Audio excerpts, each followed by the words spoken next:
is this possible? Now we're joined by Mr. Michael Nyetegeka. You're most welcome to Morning at NTV. Pleasure is mine. Thank you for inviting me and hosting me. Thank you for honoring our invite. Now, before we can get into this conversation that first of all still talks about what and continues the conversation on reality on the ground, let's have a look at this just to get more perspective.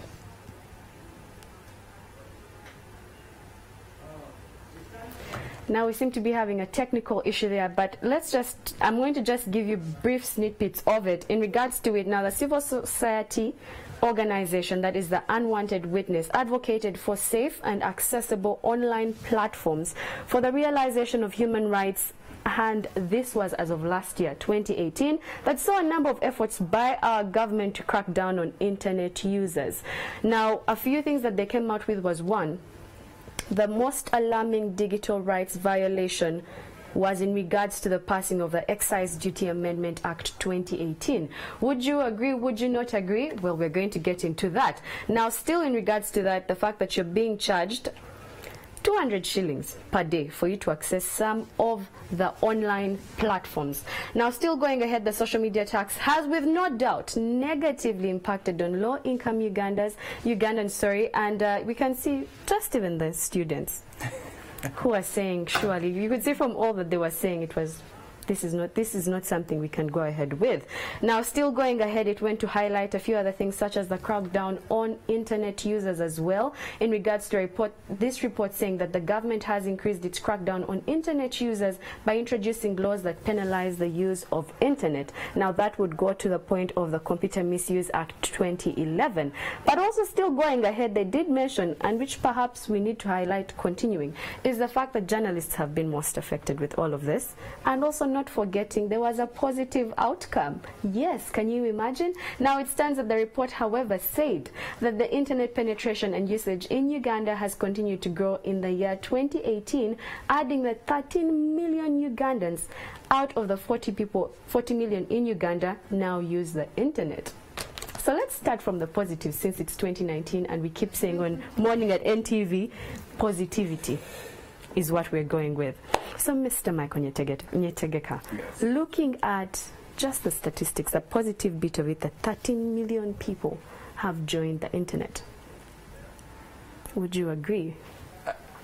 Yeah, I mean, there is no doubt that you're getting more people going online simply because devices are slightly cheaper. Buying a smartphone 2 years ago was out of reach. Now you have a menu, I call it a buffet, right, kind of choice. So it's really your money that will define which device you go for, but most of the devices now are able to access the internet.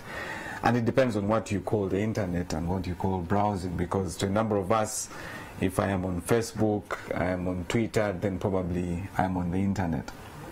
And so you have quite a number of devices that are able to. You also can't run away from the fact that you have more schools that are embracing the use of technology, and therefore you have those as unique users in their communities. So you have more people going online for whatever reason. Now, that does not necessarily mean that you have more active users, if I could put it that way. Because I could go online just to check a few things and then head out. How many people are spending more than 30 minutes? How many people how much content are we generating that we're able to consume locally? Because that's when you begin to see the value. Because 80% of the content we consume, I mean, if you look at the top 10 websites in this country, I think 2 are Ugandan and they are newspaper. Which then challenges us to think through, how do we become net gainers from the internet rather than net consumers? Because right now we're just consuming. Right. So we need to move into that space where we are also creating this content. We have to. We can't run away from it. I mean, it's a marketplace. Right. So you could choose to be an active buyer but you can also be an active producer. But is it that we are not being content producers, or maybe we don't have the skills and the know-how on how to promote our pages such that they become the top search results once someone searches for something? Because we have this wave of bloggers coming on board. Every single company now, even a startup, is pushing to see, how can I have a website? So is it as a conversation on whether or not we're creating content, or the skill on how we can also dominate the internet space effectively? So that you raise a couple of things. One is what I call the Me Too syndrome. So there are a couple of people who push, I must have a website, I must have a website, without necessarily paying attention for what, for who, and why do you need a website. That's one. Two, we need to talk about the skill side. We can't run away from the fact that when it comes to digital competence or digital skills, even the skill on how to use the internet, because you could be on Google, for example, but you don't find what you're looking for. Right. And someone else comes because they are exposed, they are skilled, and they're able to. So I guess to bring this whole thing kind of closer to where we started from, it is critical for us to look at the very many variables that bring about the whole, for example, access, then the freedom, because you can have the freedom and you have no idea that you actually have it. Right. There's also that visibility, and that comes with a skill. If you don't have the skill, then the freedom is useless. It's like flying first class, and you have no idea that everything that comes to you're supposed to enjoy, and you're like, don't give me that. Yes. And I'm going to pay for it. It's already paid for it. It's already paid for. Yeah. Now this morning we are dissecting the level of internet freedom within our country in regards to a report that was released by the Unwanted Witness, which is a civil organization within Uganda. Now you can be a part of the conversation by either going on social media platforms, which are Facebook and Twitter. Yes, if you have OTT. For those that have been using VPN, you could also perhaps choose to use that, and you could also be able to call in. Now the number will be shown on the screen, but for now, to help you dissect and to also help us further dissect the conversation and the report, let's have a listen to this. It is estimated that over 10 million Ugandans use the internet for various reasons. Most of these go online to access social media platforms such as Facebook, WhatsApp, and Twitter, which are registering hundreds of new subscribers every week. However, the increased popularity of social media has attracted more scrutiny from government. A local internet and online freedoms advocacy group, Unwanted Witness Uganda, has released a report that says there are increasing incidences of internet restriction and repression in Uganda. The report claims that 2018 witnessed more restrictions than previous years. We've also recorded censorship trends facilitated by still retrogressive laws. Some of these trends are persecution of internet users. We've seen interrogation and detention of internet users, some of whom are still in custody, like Stella Nyanzi. Although government recently passed and adopted the Excise Duty Amendment Act 2018, which levies tax on mobile money transactions and social media usage to widen its tax base, the report indicates that this was one of the most blatant digital rights violations. We have seen some people who have gone off the internet just because they cannot afford social media tax, but it is also an inconvenience to most of the people that use the internet. Also, the installation of CCTV cameras, mandatory SIM card and national identity card validation, and proposed real name registration of online content managers are measures, the report says, compromise anonymous communication, right to privacy, freedom of expression, access to information, and further crackdowns on online speech. Because NITA is a government agency. If you want to protect personal data from any infringement, we would like to have an independent Data Protection Authority. The report further highlights the unfair clampdown on online critics, journalists, and human rights defenders by law enforcement officers using the Computer Misuse Act 2011. You'll find in this report 80% of the people who have been prosecuted in 2018, 80% are journalists. And majority of these continue to battle with charges at police. Some of them are continuously appearing at the Criminal Investigations Department headquarters in Kibuli. The watchdog made some recommendations. We want police force to act professional by desisting from arresting internet users before conducting meaningful and conclusive investigations. Efforts to get a comment from government spokespersons proved futile. Some are on leave, while others... And as it stands, the government there, as you have seen in that report, still, as of this morning, we're unable to get anyone from the government side of things to actually have this conversation and help us further dissect.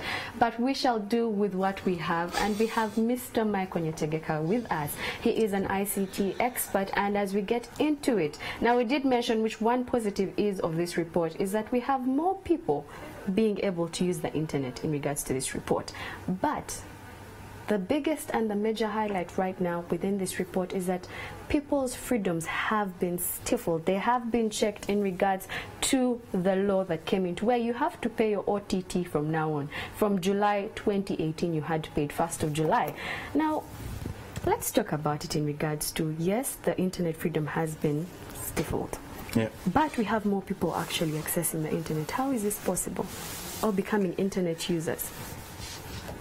Yeah, I guess the numbers, sometimes we need to look at them and peel a level lower and begin to see what is in those numbers. So when you connect to the internet using different devices, the internet doesn't know that Michael, Kanyana, or whoever has connected using 3 devices. The internet registers this is a unique connection, and that's why you have what you call your IP address or the internet protocol address. So your mobile phone has a unique address, your dongle has a unique address, all these devices that connect to the internet connect using specific addresses that are assigned to them. And so if I have 5 devices around me, these are 5 connections, and therefore typically 5 internet users. So there is that aspect that we need to pay attention to. 2 is that you can't run away from the fact that we are what I call a bundles economy. That we count bundles like you count money. Right. Yeah. So if I receive a file, I will quickly think through: do I want to download it now? I want to find a place where I have free Wi-Fi. Now, when you have such an economy where people look at bundles and count them, not where you have 10G down, you have paid subscription for 10G and whatever comes you can download. Such a person is going to weigh between, would I rather be online and rather pay OTT day, or pay week, or pay monthly? So there are a lot of people who don't have the luxury of saying 6,000 I'll pay, because 6,000 could be all they have for the month, and that's what they're struggling with. And so they will be on today, they will not be on tomorrow. They will be on tomorrow and the other day. So what that is doing to the economy is that there's a missed opportunity to the bigger telecom, because then it reduces consumption. The bigger part is reduction in consumption. But then, because of that, you also struggle with the whole content generation space, because when we're building some of these apps, we look at how many users do you have? How many users do you have? And that should be a challenge. But my last bit is really, I don't know, I know a number of us have interfaced with tourists who come into this country. and they just realize, wait, I can't connect because I haven't paid OTT. And they're like, hey, you're supposed to pay OTT. Then you have to take them through But that. how do we reconcile the two? Because now that we know that the majority of the population, of course, cannot afford OTT every single day. Like you're saying, there's someone who will log in today, tomorrow they'll be off and stuff like that. So how do we reconcile the two? Because the government introduced this as a way of, you know, generating revenue from an extra source that wasn't being a source before. And people now having that reality whereby a majority actually cannot afford that. So how do we reconcile the two and have both parties realize maybe something positive or their goals, so to speak? Do you even think government will ever get to that point where they achieve their goals with this? I think we could, and for me the major driver really is to look at the bigger picture, that can we make more money from the internet as an economy? And the answer is yes. Can we get more people selling their products on Amazon? Can we get more people selling their products on Google using the different platforms? And I think for me that would be the greatest driver. And then have a conversation with companies like Facebook that out of this economy you're generating this revenue, then we need to tax you. Have that conversation. And there are some countries in the region that are beginning to have that conversation with some of these companies. Two, I think for me, from a government perspective, I would be more keen to grow numbers of the users. And active users. We were talking about internet users versus what you call your social media accounts. Right. There's a huge disparity. Yeah, you have 17 this side and you have 2 this side. Right. So how do you explain for the 15? Like I said, the whole dynamics around how do we get to know the numbers. So for me that is, I would be more keen on how do I get more people online. But how do I get revenue? We had last year, Alibaba went to Rwanda and signed a contract. The guy behind Alibaba, Jack Ma. And in that contract, Rwandan products are going to have access to Alibaba, the platform. So just imagine what that is going to do to the Rwandan economy. It's going to grow. So what you're saying is that the government should have looked at a totally different strategy on how to earn revenue from the internet space. So OTT was not ideally the right direction to take. We could have earned more. Okay. It's the lowest hanging fruit to get, and yet further the line you could be having multitude sacks of harvest that you could be having. Right. Okay. Now we're going to also continue the conversation. In regards, there's some questions that are coming in from the students at Makerere University who are with David Rukasi, still on reality on the ground. So we're going to try and have a conversation with them. Mr. Nyetegeka, you're going to try and answer a question here and there in regards to what they have to say and ask, and then we can continue the conversation. David?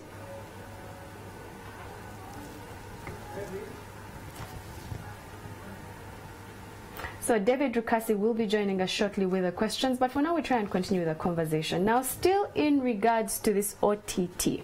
Now just right after it was actually introduced on the 2nd of July 2018, now this report says that there was intrusion on personal data of users. Yes, so now they did mention the fact that security agencies in Uganda have throughout the year illegally accessed personal data by confiscating electronic gadgets of suspects and forcing them to reveal their passwords to their emails, to their computers, to their iPads and mobile phones, sometimes using it to get easy to get in court is what they're using. So let's talk about it in regards to the internet, because we see, and not only has it happened in Uganda, but this report simply echoes what also was mentioned in a number of countries in 2018, which was that the freedom of the internet was no longer something someone could easily access. What is happening in regards to our internet? Is it giving us so much power as citizens? Because clearly, as of just what they're saying, the fact that they needed passwords to their emails, what exactly are people hiding on the internet? Or what are they using what are they using the internet for? Earlier I did mention that we are learning on the job. Learning on the job is previously nobody paid attention to. I mean, like the president said, guys make a lot of noise. But they're beginning to realize that it's not just noise. There are forces there that are emerging. People are having conversations that we need to pay attention to. And that's why, from a government strategy, they're also thinking through creating different offices or people that are online trying to see who is talking and who's driving the conversation. And it really depends on if the conversation is in your favor or not. And so that we are going to see more of that. Scary as it may be, but I guess we had thought we had found our space to make all the noise and do whatever it means, whatever it takes, I guess, online. But as we begin to see people being picked up based on what they have posted, then what is going to happen is we're going to lose our identity. So Michael will no longer post as Michael, but will have a pseudo account or a parody account, if I could put it that way. And that you probably, I mean, they can find you if they wanted through, remember what I said, the internet protocol address. So they can be able to tell this device is accessing from this location and that kind of thing. So they can if they really wanted. But it really challenges us also to begin to think through how we use this platform. But then wouldn't we say that we're all given the freedom to express the way we want to express ourselves? Because one would argue, I'm paying my OTT. Surely, I have paid my OTT. And it's why my should bundle. I be? Yes, it's my bundle. Then someone will also take it to the Constitution and say, I have freedom of expression. Why should I be put and confined after my bundles and my OTT and what the Constitution is telling me? I guess, like they say, you don't have absolute freedom. It's to the extent that your freedom does not infringe my own freedom. So if your freedom infringes on my own freedom to use or to be, then it ceases. Then we need to have a conversation. And I guess that's why you have things like the Computer Misuse Act that just don't go online, and because it's the internet, and you blast and abuse and defame wherever, because that then, I mean, we saw a lot of people who were hit when carelessly or innocently you post your photo on Facebook having fun, and tomorrow it is in the tabloids. Right. That is an infringement on your right. That is your space. And so how we regulate the use and access to that space is critical for everyone to feel taken care of. How can that be done? Because especially when this took course in July 1st, of course, 2018, the president said, you know what, we need to check Lugambo, and this is a way of checking it and controlling it. But then how do we, of course, like you're saying, now bringing on board OTT was not the solution. So ideally, how can that space be controlled in terms of people infringing on other people's, kind of rights and spaces? So the infringement will continue to happen. You'll have radical, I don't know how I can put it, but there are people who feel overly entitled to access your space and abuse you and do whatever it is. You can't run away from that fact, and that's why you have the laws on the other side to check that. I think the president saying people use this platform for Uganda and all that, I guess it depends on what briefing he gets to realize that the internet is a marketplace, and it depends on what you take to the market. It's the value that you return. If you hardly have anything that you're taking to the market, what is likely to happen? Right. Yeah, you walk away empty-handed. So you're either going to consume what has been put in the market, or you're going to the market and influence what is happening in the market. So what I've advised or shared with some of the people that are in government is you need to be seen to be part of the conversation. That's number one. And probably change the course of the conversation in your favor if you think it is not. You can't be arm's length and you think you're going to control the conversation when you're not part of the conversation. So be part of the narrative. Tell us the alternative, because we are seeing something else. I'm seeing a pothole. Tell me it's not a pothole. Right. and that way, then we see value in the conversation. We see value in the engagement. But for as long as you say that is not true, but I see, this is what I'm seeing a pothole. Right. Okay. All right. How do we reconcile those processes? So it is critical. We can't run away from the fact that the internet has become a marketplace. That's number one. Number two, governments and the people need to be empowered to actively participate in that marketplace.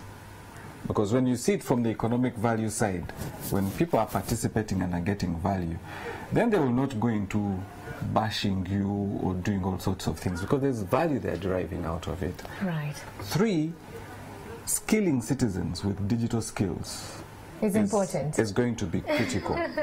I'll tell you, we are running a training with UCC and the Federation of Small Medium Enterprises. You'll be amazed to see how the level of excitement, they have these devices, but just exposing them on how to use Google, Facebook for their revenue, how it's like you're opening up a whole, and so that is the kind of direction we need to take. Okay, all right. Yeah. Okay, Rita, you have social media feedback? We're trying to get it, but remember you can use the hashtag morning@ntv on Facebook and also on Twitter. Now, one thing that this report did highlight, and you have also mentioned, that the internet has become a marketplace for things, yes? But you also talked about the Computer Misuse Act of 2011. Yes. Now, this report actually goes ahead and says that it calls upon the stakeholders, the government, being the government, to actually try and check Section 25 of this act, because it says, according to it, it nullified the order in which one would protect the freedom of expression as a cornerstone of democracy. Our democracy, do we feel, shortly you could just say this in briefly, do you feel that maybe our democracy has changed and shifted dynamic in regards to what this report says? I think a lot of things have changed, and like I said, you have new players. The internet has become such an influential part. Previously everybody disregarded it. I remember, I think in one of the elections where they thought people are just there. What did we see? That Twitter, WhatsApp were becoming major channels of communication. Results were coming through Twitter, and they said, wait a minute, close that tab. So because you have different users emerging, you have different dynamics, democracy is also definitely going to evolve. Okay. And we can't run away from that fact. Thank you so much, Mr. Michael Nyetegeka. He Pleasure. has joined us this conversation. It was in regards to the dissecting of the report that came in from the unwanted witness. Now, we do know that Parliament, as of this month, has actually asked the Ministry of Finance and ICT to come up with a study and find out what effects the OTT has actually had on the people. And of course, so soon. But anyway, as more of that comes up, we will definitely be giving you more. Need to continue the conversation, continue to dissect the report, because you who has a phone, a smartphone, can actually be a part of it by using the hashtag morning@ntv. I am Rita Kanya, and Morning@ntv continues.